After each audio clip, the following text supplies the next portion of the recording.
Welcome back to the Fifth Quarter Podcast. I'm your host, Kay Nagyar, bringing you episodes every single Friday, giving you your local Daytona State sports news, as well as NFL, NBA, college basketball, and college football news. Let's fade this out here.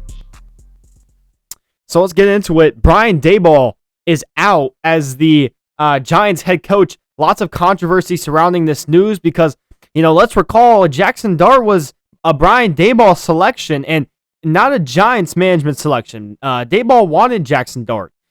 In my eyes, Daboll and Dart share a lot of the same personality traits.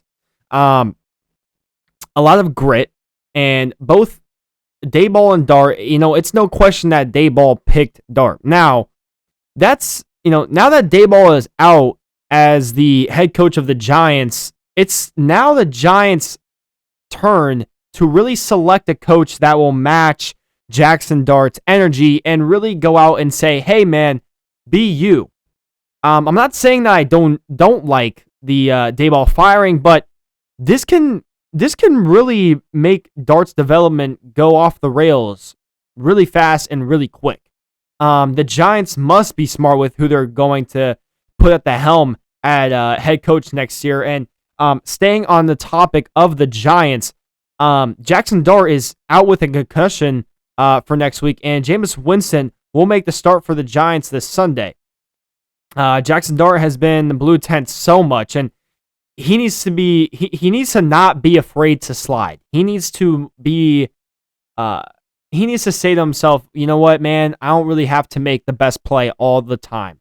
Sometimes I just need to get the yards I need to get and just slide and live for another down. Because you put your team in a situation where, hey, we don't have Jackson Dart this week, and we play the Packers this week. If Jackson Dart plays against the Packers, I look at this game and I say, man, the Giants could really honestly win against a Packers team who really didn't play good against Philly on Monday. I look at this team now with Jameis Winston starting, and I say, man, I don't know. I really don't know about Jameis Winston playing for the Packers this week. Now, I will say this. If Jameis Winston does go out and play phenomenal for the Giants, I think he'll have a resurgence in his career. This is a big game for Jameis Winston. He needs to go out and win this game. But, yeah, I look at Jackson Dart and I say, man, you really need to be out there. That's the biggest thing you can do right now is be on the field. Play every single Sunday. So let's see how good this team looks with Jameis Winston there. I don't expect much, but who knows? Maybe the Giants can go out, especially with their head coach being out now. Maybe they'll play with a little bit more energy and motivation to really go out and win against the Packers. Oh, man. Great weekends from the MVP favorites. Jonathan Taylor, 244 rushing yards and 3 touchdowns, as well as 42 receiving yards. Drake May had 270 yards and 2 passing touchdowns against a dominant Bucs team. Matthew Stafford with 280 yards and 4 passing touchdowns. Out of these 3, Jonathan Taylor is still the most impressive to me. He's on pace to break the TD record and 2,000 rushing yards. He's playing great football, and I just think that the MVP is such a quarterback award now. We're so blinded by great performances by running backs and receivers nowadays. When Cooper Kupp almost got 2,000 yards, I think he should have been the MVP that year. But no, he got Offensive Player of the Year. They introduced the Offensive Player of the Year to give it to the best offensive player. I understand that. But when you have such a valuable player right now, like Jackson Smith-Njigba or Jonathan Taylor, you have to go and give it to one of these guys. I think if Jonathan Taylor, I think his path to MVP is if he gets 2,000 yards and breaks a touchdown record, he is going to get it. There's going to be a lot of pressure on these voters to give the MVP to Jonathan Taylor. I definitely could see Drake May coming in and stealing that MVP from Matthew Stafford that he needs to be a first ballot Hall of Famer. But let's look at Matthew Stafford. The past 3 weeks, Matthew Stafford has put up 4 passing touchdowns and 0 picks in 3 consecutive games. That has never been done by a quarterback in NFL history. But, all said and done, I think JT definitely deserves the MVP honors. with those numbers on the best team in the league, it's a no-brainer. Now, I'm not taking away anything from Drake May or Matt Stafford, but JT is just on an elite pace as a running back right now. I think he's having a better season than Saquon Barkley did last year, and we really held that up to a very high standard. So I expect Jonathan Taylor to be the MVP by the end of the season, and if not, then it's just solidified that the MVP is a quarterback award. Let's talk about the Jaguars here. The Jaguars somehow sold a 19-point lead to the Houston Texans on Sunday. I think the Jags need to have some type of deep conversation with Trevor Lawrence. And in my opinion, Trevor Lawrence is not the guy for this Jags team. His decision-making has been questionable ever since entering the league. And I'm going to make this prediction here. Trevor Lawrence, I know he's getting paid a lot of money. I understand he's getting paid a lot of money. He will not be the quarterback next year for this team. I think that Mac Jones is going to come back to Duval to be the Jags quarterback next year. We saw what he could do with Brian Thomas Jr. We see how elite he can make Brian Thomas Jr. And he has really developed from last year to this year. And if I'm Liam Cohen, I look at Mac Jones and I say, we had this guy. Let's go get him back. He's going to be another free agent. And Brock Purdy is going to stay with the 49ers from what I'm understanding. So if they go and get Mac Jones, I think that they can start to be lethal. I look at the Jags, right? And I say they already have an elite defense, in my opinion. They have a defense that can create takeaways, a lot of turnovers. You saw that earlier in the game this week. When your offense isn't pointing up points, that's when stuff starts to crumble. That's when the defense really says, man, like we're on the field every 2 minutes. That's what was starting to happen in the second half of that Jags game, and that's something that needs to be in check for Trevor Lawrence, and that's what needs to be talked about is, Trevor, can you extend our drives? Can you put up points every single time we take the field? And just in the second half, they couldn't. And all the touchdowns that they did score in the first half were short yardage possessions. They were on the other side of, they were in the Texans' territory already, and it was just an easy pick touchdown. So I look at that and I say, Trevor, we need something, man. We need something from you. So I don't think Trevor Lawrence is going to be the quarterback of the Jags next year.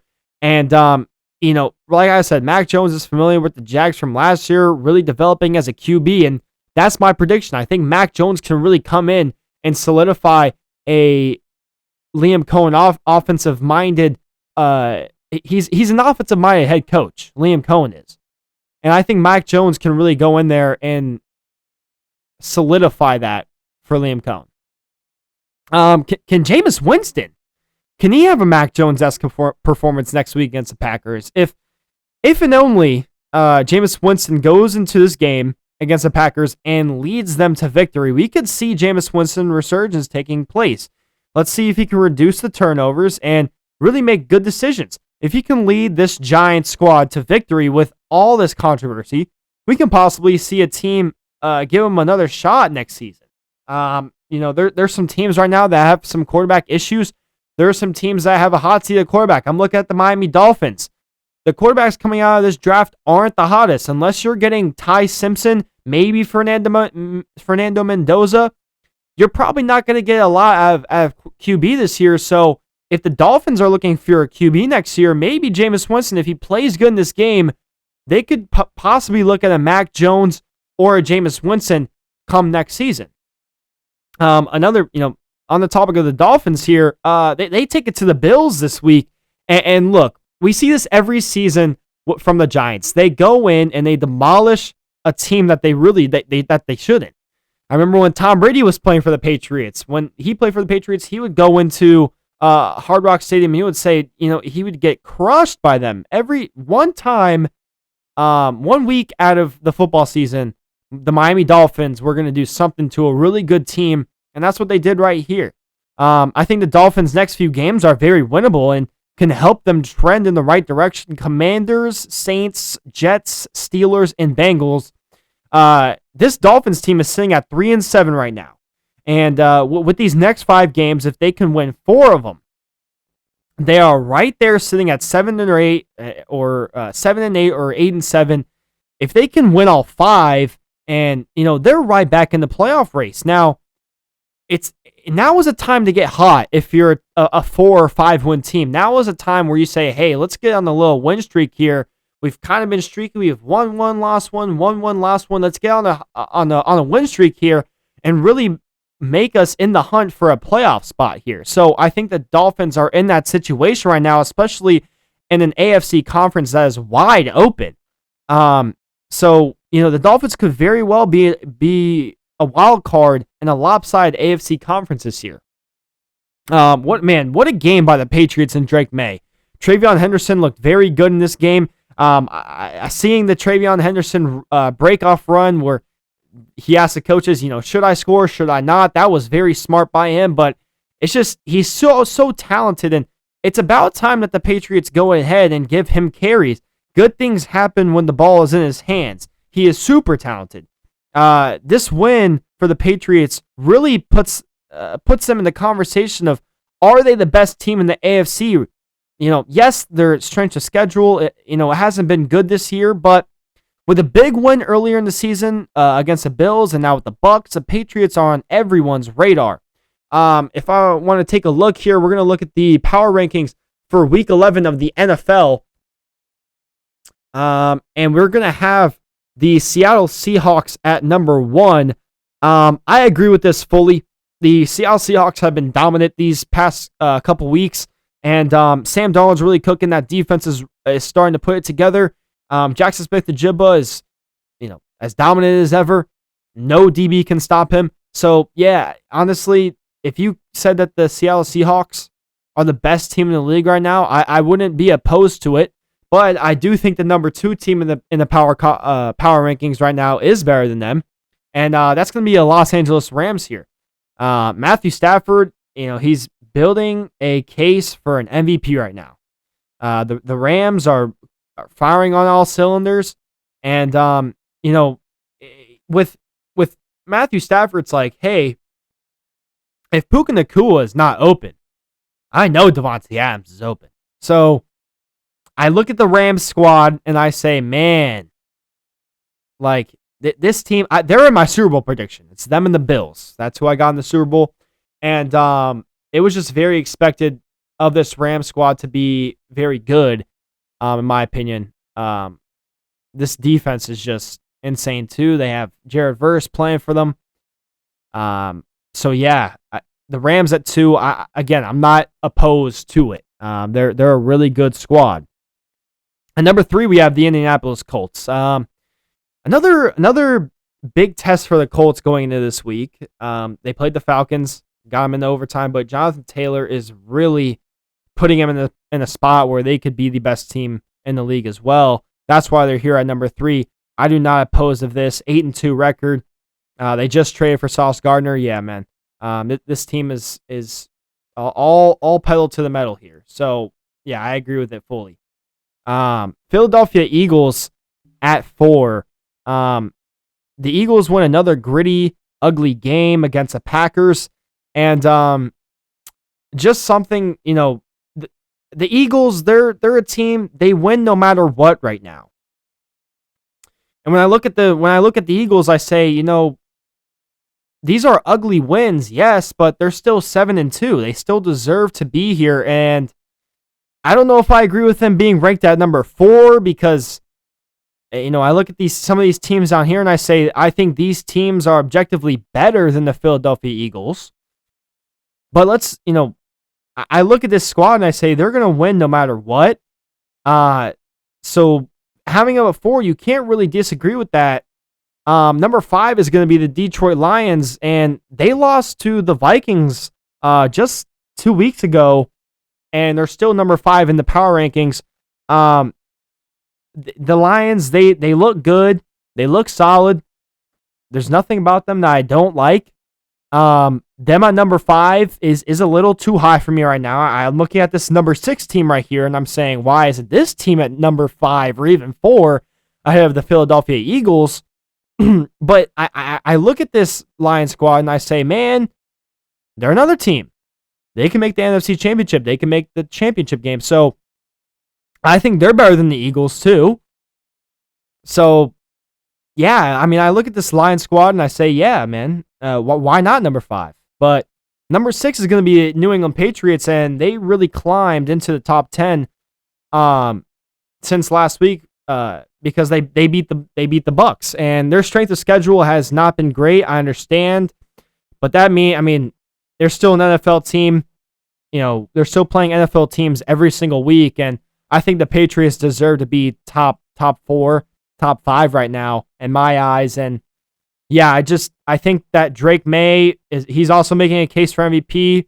Travion Henderson is looking really good, and yeah, them at 6 is kind of low in my opinion, but I think they'll exceed expectations within weeks to come, and I think they'll be in the playoffs come January, maybe even competing for home field advantage when it's all said and done.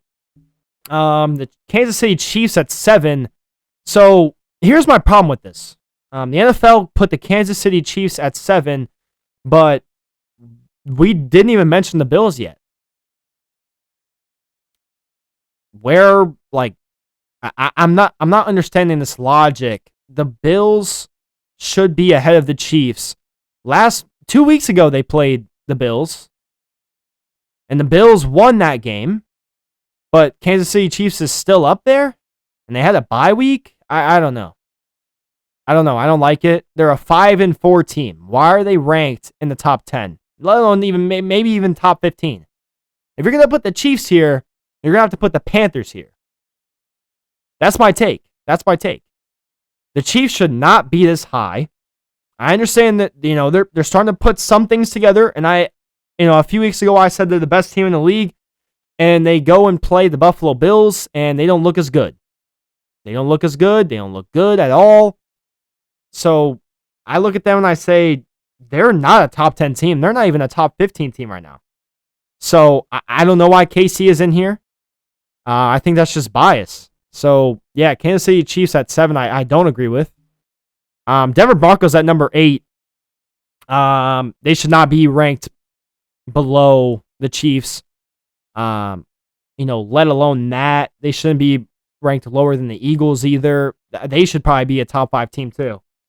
If it was my opinion, I would put Seahawks at 1, probably Rams at 2, Colts at 3, and then 4 and 5 would be the Broncos and the Patriots. The Broncos have faced a lot of adversity this year, and for them to be ranked at 8, they get ugly wins every single week. So they face the adversity. I think this is going to be a strong playoff team. They're very resilient. So the Broncos being here, I think they're a little too low. I think they're a little too low right now. And then we have the Bills at 9, who beat the Chiefs, which is the number 7th team. And the Bills, they're ranked at 9 right now. I don't know if they should be in the top 10 right now because they lost to the Dolphins last week. But they look really disappointing. They look really disappointed last week. They were very disappointing last week. And, the Dolphins just coming in and handling business, throwing them around like a rag doll. The Bills, they shouldn't be in the top 10 right now, but they are. But yeah, they did beat the Chiefs. They did. They're 6-3 right now. So let's see if they can turn around, put it together. I think, it is just one loss, so I'm not going to dock them for it, but it is just one loss. It's one loss. So, and over at number 10, we got the Bucks. Yeah, they did lose to the Patriots last week. That's a hard game. It's a hard-fought competitive game. So the Bucks don't really get docked for it too much, but Bucks at 10, I agree with it fully. Let's see here. College football last week was just like every other week this year for college football. Very chaotic. Texas Tech exposes an overhated BYU squad. Looking at BYU, they were ranked number 12 going into this matchup. Here's who BYU has played before this Texas Tech game. Portland State, Stanford, East Carolina, Colorado, West Virginia, Arizona, Utah, and Iowa State. The only competitive team that they have played this year was Utah. And props to them, they won that game, but besides that, they have played no one.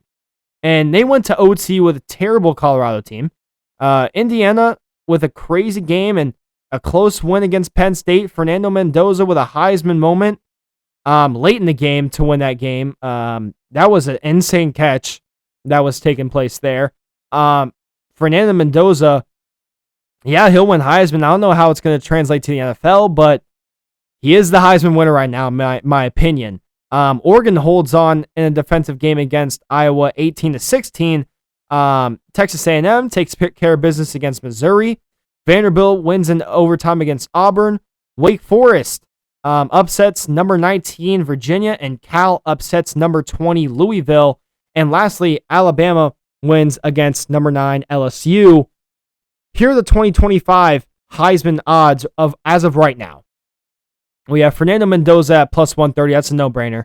Julian Sand at plus 170. I don't oppose to that at all. Marcel Reed at plus 700. I like Marcel Reed a lot. And then my favorite quarterback in this in college football right now, Ty Simpson at plus 800. I really like Ty Simpson a whole lot. Ty Simpson is somebody that I look at. I think he gives off a vibe of a successful QB, and I think in the end, especially after the FSU game, Ty Simpson started putting stuff together, and he's looking really good right now. He could be the national championship winner by the end of this year. Diego Pavia at plus 2,000, and then Jeremiah Smith at plus 2,500. At the end of the day, I think that Mendoza will win Heisman. But like I said, I don't know how well and how successful he is going to be in the NFL. I don't know how his game translates to the NFL. The college football rankings came out again.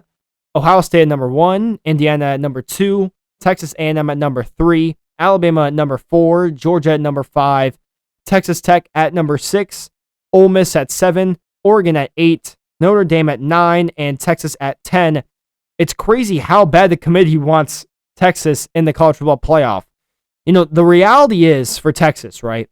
They lost to Florida, a team that is not really anything this year. And they're a 2-loss football program right now, and they're on their way to being a 3-loss football team in my eyes. I don't think that a 3-loss team should be able to make it to the college football playoff, but how about USF making it to 24 in the college football rankings? And Virginia is still in the rankings at 19, despite the loss to Wake Forest. Onto our NBA section here. Pistons are rolling at 10-2, and they are at the top of the East right now. Jalen Duren with a double-doubles in his last 4 games. He is playing really good for the squad right now, and it shows why they're 10-2 right now. The remaining standings in the East are Cavs at 2, Knicks at 3, Sixers at 4, Hawks at 5, Heat at 6, Bucks at 7, Raptors at 8, Bulls at 9, and Magic at 10. In the Western Conference, the Thunder are 12-1. They're picking up right where they left off, being that championship caliber team. Then we got the Nuggets at 2, the Spurs at 3, Rockets at 4, Lakers at 5, Timberwolves at 6, Suns at 7, Trailblazers at 8, Warriors at 9, and then the Jazz at number 10. And I was really proud of my Orlando Magic yesterday, going into Madison Square Garden and beating the Knicks by 17. Franz Wagner with 28 points, 4 assists, and 9 rebounds, and then Desmond Bane with 22 points, 8 assists, and 6 rebounds. The Magic looked good last night, and they took care of business fast against the Knicks. I really like the way that Wendell Carter is playing night in and night out, and Paolo Banchero suffered an injury in that game, and they still took care of business. He will be playing against the Brooklyn Nets next game, but that's something to monitor closely for the Orlando Magic. And Nikola Jokic yesterday, he proved why he was the best. He's the best player in the world right now. Against the Clippers, 55 points and 12 rebounds. Him and Aaron Gordon are really having this 1-2 punch together, and they can really take this Nuggets team to the finals, in my opinion. Then we got Steph Curry, who was spoiled of his 46-point game against the Spurs. Wembanyama and Steph Castle They both had triple doubles in that game. So, yeah, I mean, Steph Curry got spoiled of a 46-point night. Score was, oh, no, sorry. The Warriors won that game. Steph Curry actually spoiled Victor Wembanyama and Steph Castle. I thought it was 125 Spurs, 120 Warriors, but no, I was wrong. Read it wrong. Yeah, Steph Castle and Victor Wembanyama. Wembanyama, man, 31, 10, and 15. That's such an insane stat recording right there. And then Steph Castle with 23, 10, and 10. Both of these teams here, the Warriors and the Spurs, are solid. They're really good. And yeah, man, Wembanyama is definitely the MVP right now in my eyes. Jimmy Butler with 28 points, 8 assists, and 6 rebounds.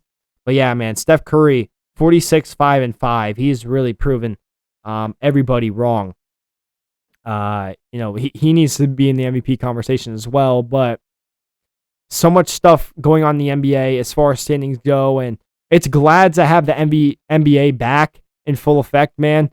Yeah, just a lot of great basketball being played right now. So that's going to do it for the fifth quarter podcast this week. Very short episode. Not too much to talk about this week as far as football goes, basketball goes. But yeah, that's going to do it for the fifth quarter podcast. And I will see you guys all next Wednesday. I'm getting a new podcast set up.